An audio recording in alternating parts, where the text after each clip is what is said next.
Westminster College, located in Salt Lake City, Utah, is a center of learning and cherished alma mater to thousands of professionals across the world. Founded in 1875, Westminster's purpose has been clear and direct since its conception: to prepare students to lead lives of learning, accomplishment, and service in a diverse and interdependent world. The Gore School of Business, located at the heart of campus, has seen its alumni go on to great and manifold heights throughout the global economy. With a mission to prepare people who think critically, act responsibly, and make a difference, Gore sees its students go on to change the world.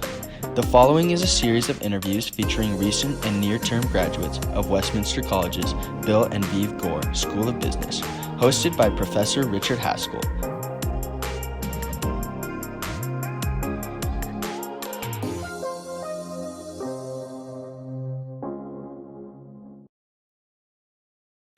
So we're here today with Ryan Reese, and Ryan's become a good friend over the years, and he's a graduate of the Gore School of Business in economics major. So Ryan, it's great to spend time with you. Thanks for coming by. Yeah, of course, Rick.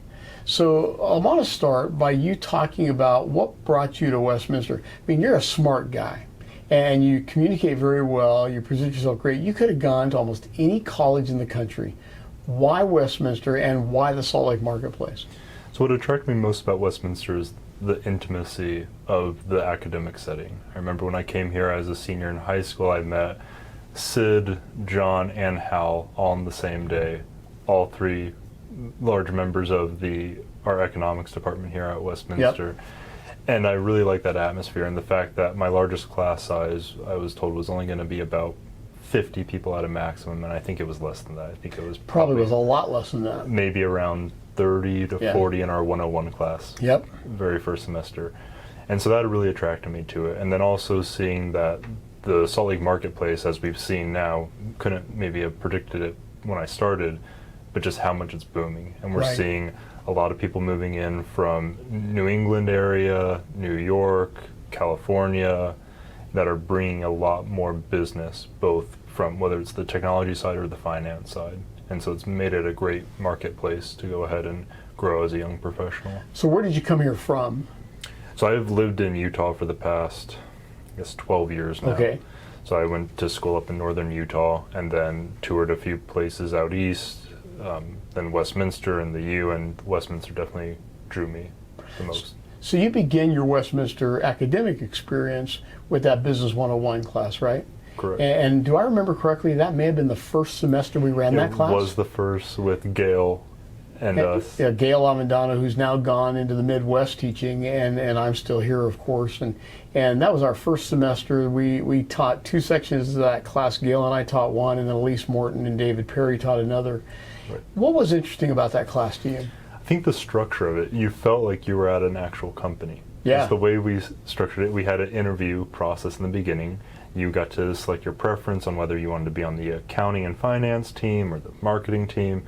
I naturally drew more towards, or gravitated more towards, the accounting and finance team. And I really appreciate how you had that structured. It wasn't that you just get to pick something and you do it. You have to apply, you have to push hard to get the position you want. And then you have regular meetings where you're checking on how are sales doing, how is budgeting doing, having to do a reconciliation with you one evening to make sure that the accounts were balancing. Yep. It was a remarkable experience and gave me a lot of leadership experience there, and then also let us be sort of the heads of our own department, which I found to be very, very unique. Well, we try to make that as realistic an experience as we can in a very unrealistic setting, right? Right. I love that, though, and I like that you remember that as well as you do. One of the things I love about that class is you not only get to operate a small business and have real responsibility. I mean, you had opportunities to be congratulated. You had opportunities to be chewed out, right? Yep. I mean, it was business. Yeah. And so you had that, but then at the end of the class, you then could take a look at what was the profit that was generated, and what did you guys then have to consider with that profit? What was your responsibility? I believe as an entire class, we had to decide where we wanted to allocate that money as far as a charity of our choosing, and I believe we did the Road Home. In fact, we went and painted some rooms at the Road Home downtown, a homeless shelter. Yep. And that was quite an experience for some of the students for many reasons, including going to a homeless shelter. Yep. Yeah, but I like that class because you not only get to learn how money is created, how profits are generated, but then you get a glimpse into how we might choose to allocate the funds through maybe some of our social responsibilities, Yep. which is how a business school that's vibrant like the Gore School of Business lives nicely inside of what's otherwise referred to or thought about as a liberal arts college, but in fact is more of a comprehensive college, as we have those two very complementing disciplines. Agreed. So that's how you started. Where did you go from there, and what was interesting about the years of experience? What was the transformative experience for Westminster with you? So from there, I gravitated at first into the economics department Yep. with John, Sid, and then also Dr. Popovich over in the philosophy Yes. department. There was a time where I wanted to go into corporate law, so I was doing econ with the pre-law concentration.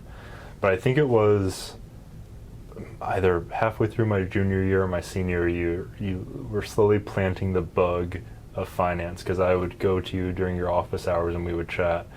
And it was your 309 class leading into UVal that I think was definitely the transformative experience. Getting to work with two of my close friends, Francesco, who I still keep in touch with very regularly, and then Kira, and getting to go ahead and be a small unit, go to real businesses in the Valley, and help them with a real business need. So UVal is short for University Valuation Group, and it's a student-led valuation consultancy. So you were able to be assigned to work with some businesses with some other students, and you got to go to those businesses and with the owners of the firms and with some of their key employees, go through all the models and metrics to identify how the business creates value, and then even what is the value of the business. And these are small businesses, right? Correct. One of them was a small satellite firm, the other was a nonprofit. Yeah, I remember that. I remember both those firms very well, as it turns out. And I love that was important to you, because I love valuation. You know, it's my jam, right? But you then had a valuation or valuation-based experience that was also kind of unique that most other students don't get the opportunity to have. What was that? That was getting to compete at the National Valuation Competition in Atlanta, Georgia, the following fall, I believe it was, which was very unique. Getting to work with real members of the valuation industry at Scalar, and I think it was probably Economic Partners and Lone Peak. Lone Peak, yes, that was the third. And getting to work with real world professionals in the valuation field to help us refine both our thought process behind the valuation, help us think more critically about what questions to ask and how you might view it from a different lens, and then helping us refine our pitch, make our decks more streamlined, and then getting to go ahead and pitch that to real-world private equity professionals was an amazing experience. That was the first time that the college had ever entered that competition. And admittedly, we had a lot of competition. I think we took 2 teams that year, is that right? Or did we just take one? I think I went the second year. So you went the second year. Correct. Okay. And we took 2 teams that year. Right, and one of those teams ended up walking away with one of the top 3 positions, correct? Correct. So I think they earned second place. That's right. But everybody that participated and competed did just an amazing job. I couldn't have been prouder of you guys. Well, that tells us a little bit about Westminster and you. You've stayed fairly close to me, stayed fairly close to the college, but you've gone on now to parlay some of that experience into the beginnings of an excellent career. Tell us where you're at, what you're doing, and what do you think comes next? Yeah, so currently I'm a finance associate for IPA Power, which is a Blackstone portfolio company. We're part of their Energy Fund 3. And so we're a IPP, or an independent power producer.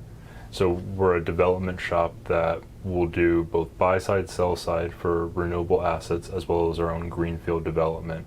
And in my role, I'm responsible for the valuation of assets, supporting the director of M&A in buy and sell-side transactions, then also working on the financing of the project. So as we bring the project to a later stage of development, assisting the commercial team with contracting the asset for a long-term contract, I then take the project out to market to raise capital with both, depending on the type of technology, it might be with a tax equity investor like some of the major banks and tech firms, and or with traditional debt providers in the infrastructure space. Well, so as I listen to you talk about this, I'm trying to decide whether you're excited or you're bored.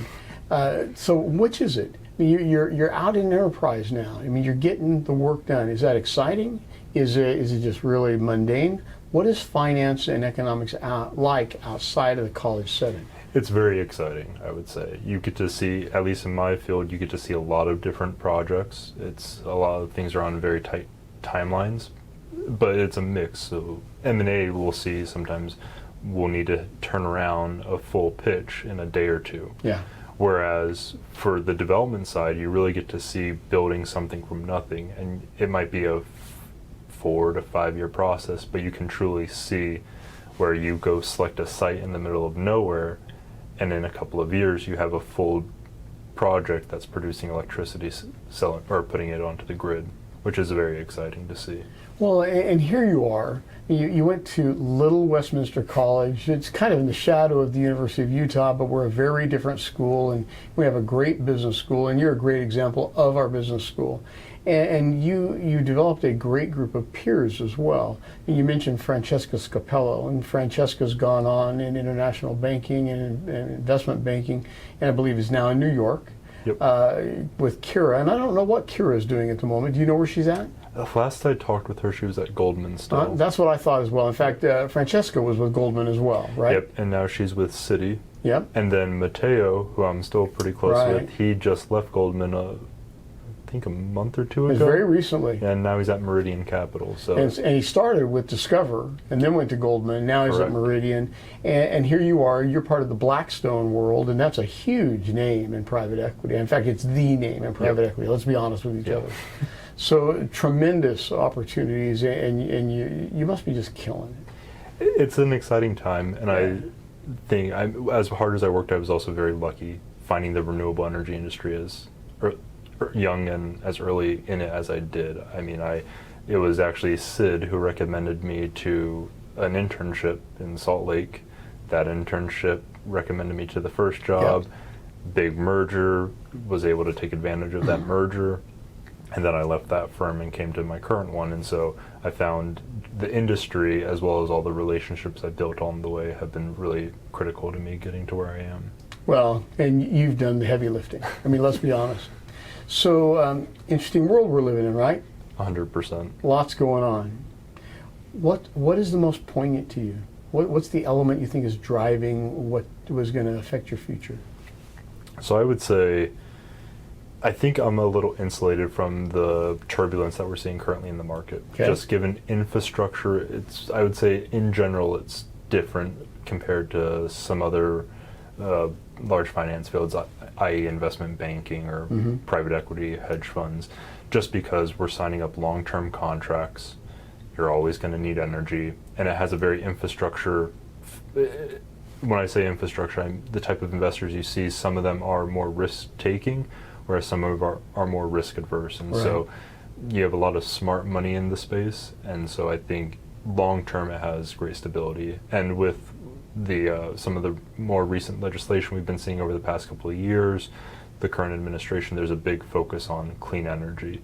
And so I think in that regard, that's going to have a long career for myself if I choose to remain in the space. Well, and not only that, we've seen some huge changes in that industry. I mean, it's not just the price of oil and energy, but it's everything surrounding it, and maybe even starting with the political spectrum. You know, having one administration that was very pro-energy, pro-oil, pro-development, and maybe the next administration pro-renewables,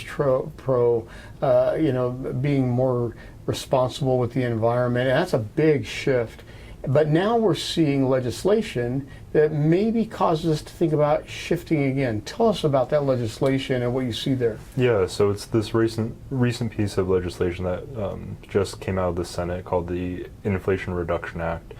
At a high level, it carves out several, I think it's around 300 or 350 billion for clean energy. And what effectively it does is it extends the tax credits for renewable energy development, with particular emphasis where it will keep the current levels of the tax credit, extending them out. Some of them it will increase. But what's really interesting I see is that it provides for certain adders if you have a certain amount of production from domestic sources, which currently don't exist in the U.S. for renewable energy. Most of the raw materials, the panels, the batteries are coming from Southeast Asia.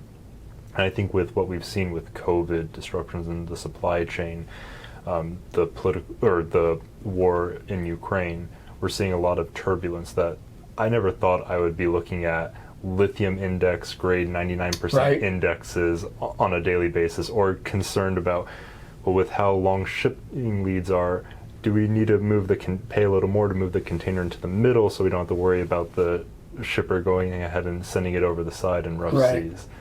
So it creates a very interesting dynamic with all the recent turbulence we've been seeing at just the macro turbulence, shipping, commodity pricing. And so it's interesting seeing legislation that it has a bit of carrot and stick with it. We'll give you these adders, make it more economic for you to develop these projects, but in exchange, we want you to invest more in domestic production. But let's be honest. Were it not for the tax credits, the subsidies, the investment motivation that comes from legislation, would renewable energy, clean energy, be able to stand on its own 2 feet? I think today we're getting to the place where you can, especially when you see the price of where oil has gone over the past couple of months. I would say rewind 20 years ago, if we didn't have that legislation in place, renewables probably wouldn't have gotten off their feet. I think now, with the infrastructure you have around, with the partnerships that we have with large banks to help monetize these tax credits, I think renewables, even if the tax credits ended today, I think they are in a place where they would be able to stand on their 2 feet. Granted, having these tax credits around for longer are definitely helpful, but I think there's a general shift, especially as you see this pivot around ESG over the past 5 years, where firms that may not have cared they would have been invested in tobacco, alcohol, the vice industries, where they now have mandates that they have to have a certain amount of money invested in ESG. I think it's around for the long term. Well, and many resent the tax credits and the subsidies, the motivating financials. Many love them, and consumers are digging being able to buy their electric car and getting their nice tax credit, or putting the solar panels on their house, and the salesperson said, well, they're going to pay for themselves, and so they love that. Many resent them. But at the end of the day, our economy and all developed economies have had to support new industries, new developing industries that we think we're going to be reliant on. And so it's our economy and society's investment to get it to the point where it can be all of our reality. And that's part of what we're seeing, right? I definitely agree. And the interesting thing with the recent push for clean energy is it's on two fronts. One, it's good for the environment, just having more clean energy. It helps preserve the earth longer. The second piece of it is the focus on the past 30 years, the U.S. has really been lagging in domestic production, or heavy industrial domestic production, I should say. That's something that this new legislation and renewables in general could go ahead and change, where you see these massive offshore turbine factories coming to sleepy towns in New England that haven't seen much economic activity in the past 3 to 4 decades. I think that can be a really interesting shift.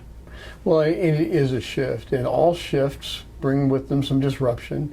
All disruptions are painful, but are they for a productive purpose? And that's what we believe they're for, right? It kind of remains to be seen, but that's the investment and that's the risk that we make as a society and as the economy. Right. Well, Ryan, I love listening to you talk about these things, because I remember the guy in Business 101. And I mean, he was smart, he was tall, he was kind of a clothes horse, as I remember. You worked for a clothing operation here in the area. Yep. But here you are, and you're now the finance professional, and using your economics background, your economics underpinning, because let's face it, finance is simply applied economics at the level of the firm. Yep. And you're using everything that you picked up here to create a great career for yourself and to be a great representative of the Gore School of Business. I'm grateful for the relationship we have, and I appreciate you coming in today. And I am as well, and thanks for inviting me back. I mean, Westminster, and specifically this Gore School of Business, has offered me so many opportunities, and I love catching up with people I've made close relationships over the years, and always want to be able to give back to this school because it's offered me so much. Well, thank you. My name is Rick Haskell, and I'd like to thank you for watching this video as part of the Grads of Gore video series. In this series, we highlight graduates from Westminster College's Gore School of Business, brought to you through the Center for Financial Wellness. We'd like to invite you to follow us on social media at our Instagram, YouTube, LinkedIn, and Facebook sites. You're welcome to use the QR codes provided or simply go to this site. Thank you.